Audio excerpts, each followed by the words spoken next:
Our first position is that the article by one of the local newspapers was completely irresponsible and unprofessional. And I think I need to take this opportunity to inform the public about the ranking of universities around the world. The ranking of universities started in 2003, and the Center for World Ranking of Universities was the first one to do this.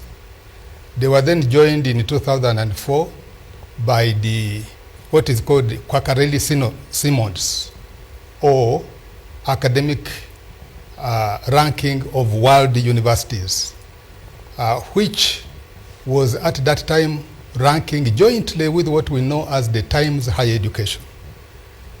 Later on, the Times Higher Education, I think in 2009, broke away from the Makerere, which was ranking what you could call elite universities, mainly universities in the United States and a few in Europe and the other developed parts of the world.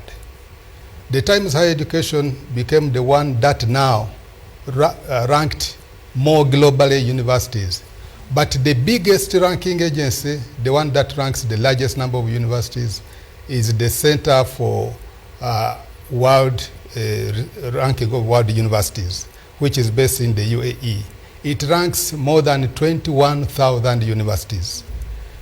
Now, the ones where Makerere features are the Times Higher Education, the CRWU, which I have said, and one known as EduRank. The Times Higher Education, all these ranking agencies use different parameters. And that's why you see that Times Higher Education broke away from the QS because they did not quite agree with ranking only elite universities.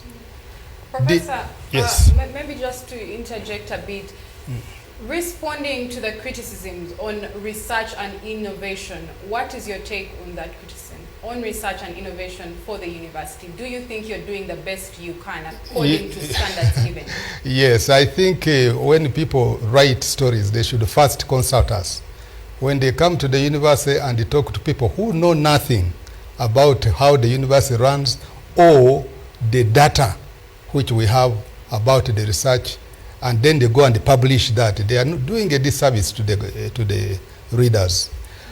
The research at Makerere University, what is captured by the global research assessment agencies, especially Scopus, which is the most comprehensive agency that evaluates research. For Makerere, since 2017, when I took over the Office of Vice Chancellor, our research output has grown 3 times. When I took over the Office of Vice Chancellor, there were only 700 publications on Scopus. Now there are 1,900. Yes.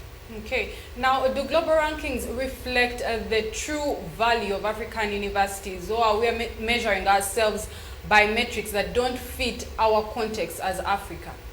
Well, that has been a discussion because you rank a university, say like Makerere, although in some ranking agencies it is the only Ugandan university that appears.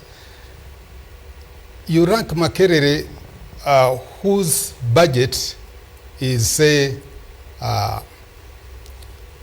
$200 million, with Harvard, whose budget is bigger than the budget of Uganda for research only for research. Their budget is bigger than the budget of Uganda, and you are putting them on the same weighing scale. There have been those discussions, and that's why the Times Higher Education started now what they call the sub-Saharan ranking.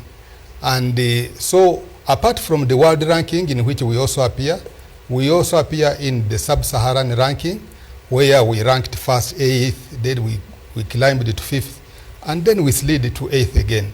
So yes, the ranking agencies, some of them are aware of this problem, and they are trying to address it. Okay, thank you very much, Professor, for sharing. We'll continue to follow that story. Now let's get